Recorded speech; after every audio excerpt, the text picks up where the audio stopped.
ముత్యాలమ్మ సర్పంచ్గా పనిచేస్తున్నాను. మాది ముత్యాలంపాలెం, దిబ్బపాలెం, జాలారపేట, దిబ్బవరపాలెం ఇవన్నీ మత్స్యకార గ్రామాలు. మా సముద్రం ఆడుకొని ఉప్పుటేరు ఉంది. ఈ ఉప్పుటేరు సుమారు ఒక 15 కిలోమీటర్లు ఉంటుంది ముత్యాలంపాలెం నుండి దేవాడ వరకును. ఈ ఉప్పుటేరులో మత్స్యకారులంతా కూడా చేపలు వేటాడుకొని జీవించే ప్రాంతం ఇది. అటువంటి మా జీవనాధారమైనటువంటి ఉప్పుటేరు ఈరోజు ఈ స్థానిక ఫార్మా కంపెనీలన్నీ కూడా విష రసాయనాలన్నీ కూడా అకారణంగా విడిచిపెట్టడం వల్ల ఇటువంటి ముందస్తు చర్యలు వాళ్ళు దండోలు కూడా తెలియజేయకుండా విడిచిపెట్టడం వల్ల ఈ ఉప్పుటేరున్నటువంటి చేపలన్నీ కూడా చేపలు, రొయ్యలు, పీతలు, వంతలు అన్నీ చాలా జీవరాశులన్నీ కూడా మృత్యువాత పడ్డాయి.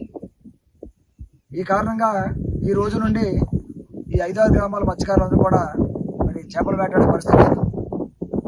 చిన్న చేపలు సైతం ఆఖరికి బురదలో ఉన్నటువంటి పీతలు చనిపోయినాయి.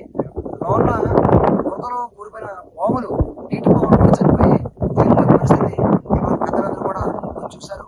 గతంలో కూడా 2-3 సార్లు ఈ ఉప్పుటేరులో కానీ సముద్రంలో కానీ ఈ ఫార్మా తాలూకు జలాలంతా సముద్రంలో వదలడం వల్ల 2-3 సార్లు కూడా గతంలో చేపలు చనిపోవడం కూడా జరిగింది. దీనిపై సమగ్ర విచారణ చేయాలని చెప్పేసి గతంలో కూడా చాలాసార్లు డిమాండ్ చేసాం. అయినా సరే ఈ ఫార్మా కంపెనీలు మరి వాళ్ళు ఏమి పట్టించుకోకుండా దీని మీద అధికారుల నియంత్రణ లేకపోవడం వల్ల మరి వీళ్ళు ఇష్టానుసారంగా మరి వ్యర్థ జలాలంతా మన ఫార్మా వ్యర్థ జలాలంతా కూడా సముద్రంలో వదిలేయడం వల్ల ఈ మత్స్య సంపద అంతా చనిపోవడం జరుగుతుంది. దీనిపైన బ్రతికే ఈ మత్స్యకారులందరూ కూడా ఉపాధి కోల్పోతున్నారు. ఇటువంటి చర్యలు జరుగుతున్నప్పుడు అధికారులు దీని మీద తగిన చర్యలు తీసుకోవాలి. తప్పకుండా దీనిపై మళ్ళీ పొల్యూషన్ అధికారులు, పోలీస్ డిపార్ట్మెంట్ దీని మీద సమగ్ర విచారణ జరిపి దీని మీద చర్యలు తీసుకోవాలని చెప్పి మేము డిమాండ్ చేస్తాం. మొత్తం ఏదైతే మత్స్య సంపద ఉందో ముత్యాలంపాలెం గ్రామంలో పరవేడ మండలంలో ఈరోజు ఉప్పుటేరులో ఉన్నటువంటి చేపలు మొత్తం చనిపోయాయి. ఈ చనిపోవడానికి ఫార్మా వ్యర్థ రసాయనిక జలాలని, కలుషితమైనటువంటి జలాలని సముద్రంలో విడిచిపెట్టడం వల్ల ఏ ఫార్మా పరిశ్రమ నుండి వ్యర్థ రాసాయనిక జలాలు ఈ సముద్రంలో కలిసాయి అనేటువంటిది విచారణ చేయవలసినటువంటి అవసరం ఉంది.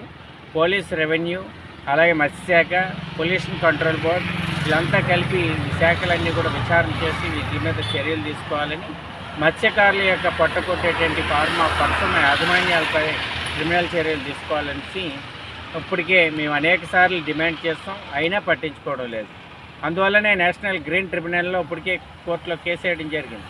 నేషనల్ గ్రీన్ ట్రిబ్యునల్ సముద్ర జలాలు ఎందుకు నష్టపోతున్నాయి, సముద్ర జలాలకి రక్షణ కల్పించాలా, మత్స్యకారుల యొక్క ఉపాధికి దెబ్బతీయకూడదు, మత్స్య సంపదను కాపాడాలనేసి ఇప్పటికే నేషనల్ గ్రీన్ ట్రిబ్యునల్లో వాదనలు జరుగుతున్నాయి.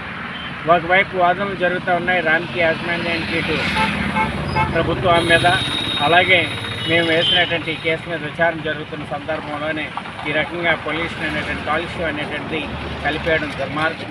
కాబట్టి దీని మీద రసాయనిక వ్యర్థ జలాలు విడిచిపెట్టిన ఫార్మా పరిశ్రమ మీద చర్యలు తీసుకోవాలని, ఈ ప్రాంతంలో ఉన్నటువంటి ఫార్మా పరిశ్రమలో ఏం వదిలేసాయి, అలాగే లేదా ఫార్మా సిటీ నుండే ఈ పొల్యూషన్ వచ్చిందా అనేటువంటి విచారణ చేయండి.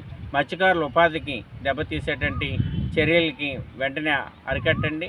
మత్స్యకారుల ఉపాధిని కాపాడండి. మత్స్య సంపద నాశనం చేస్తున్నటువంటి వాళ్ళ మీద క్రిమినల్ చర్యలు తీసుకోవాలని మేము సిఐటియు అనకాపల్లి జిల్లా కమిటీ తరఫున డిమాండ్ చేస్తున్నాం. దీని మీద మత్స్యకారులు పెద్ద ఎత్తున పోగు చేసి పెద్ద ఎత్తున ఆందోళన చేయబోతున్నాం అనేటువంటివి కూడా హెచ్చరిక చేస్తున్నాం. ఇప్పటికైనా సరే జిల్లా పొల్యూషన్ కంట్రోల్ బోర్డు అధికారులు, మత్స్యశాఖ చిత్తశుద్ధితో దీని మీద ప్రయత్నం చేయాలని, ఇప్పటికే అనేక చెరువుల్లో చేపలు చనిపోయి చెరువుల్లో ఉన్నటువంటి చేపలన్నీ కూడా నష్టపోయారు. అలాగే కాలువల్లోకి, గడ్డల్లోకి కాలుష్యాన్ని వెదజల్లబడతా ఉన్నాయి. భూగర్భ జలాలు నాశనం అయిపోయి మరోవైపు సముద్రం కూడా, బంగాళాఖాతం కూడా కాలుష్యం అవుతూ ఉంది. అందుకని ఎన్జిటీలో నడుస్తున్న కేసు ఒకవైపు అయితేనే రెండో వైపు ప్రజా పోరాటానికి కూడా సిద్ధం అవుతాం అనేటువంటిది ఈ సందర్భంగా మేము హెచ్చరిక చేస్తున్నాం.